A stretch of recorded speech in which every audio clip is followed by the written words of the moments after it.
Sementara itu, Kamar Dagang dan Industri atau Kadin Indonesia siap menyongsong optimisme perbaikan ekonomi di tengah pandemi.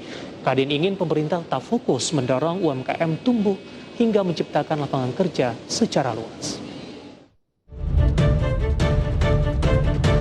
Wakil Ketua Umum Kadin Indonesia Sarman Simanjorang menyambut baik pidato kenegaraan yang disampaikan Presiden Joko Widodo dalam sidang tahunan penyampaian RUU APBN tahun anggaran 2022.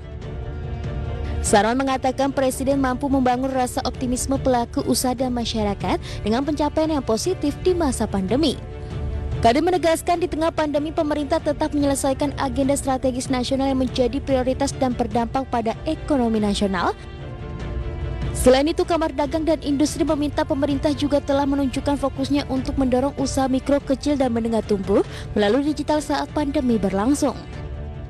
Ada beberapa hal yang menarik yang disampaikan oleh Bapak Presiden tadi, bahwa ketika kita memang tenaga dan pikiran kita tercurah untuk COVID-19, tapi tidak meninggalkan agenda-agenda strategis nasional. Yang pertama misalnya seperti kelanjutan daripada pembangunan infrastruktur. Kemudian juga yang kedua adalah peningkatan sumber daya manusia. Kemudian bagaimana supaya biaya logistik itu semakin murah, termasuk juga adalah pembangunan yang berbasis daerah dari desa. Jadi artinya adalah bagaimana supaya pembangunan kita ini saat ini sudah harus berbasis dari daerah. Ini hal-hal yang menarik.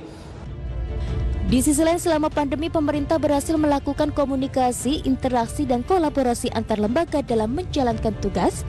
Kedepan diharapkan pemerintah terus meningkatkan capaian positif agar perbaikan pertumbuhan ekonomi bisa dipercepat. Serta pemerintah juga fokus memperbaiki investasi yang anjlok untuk membuka lapangan kerja dan mengentaskan pengangguran. Dari Jakarta, Rizka Ayu, IDX Channel.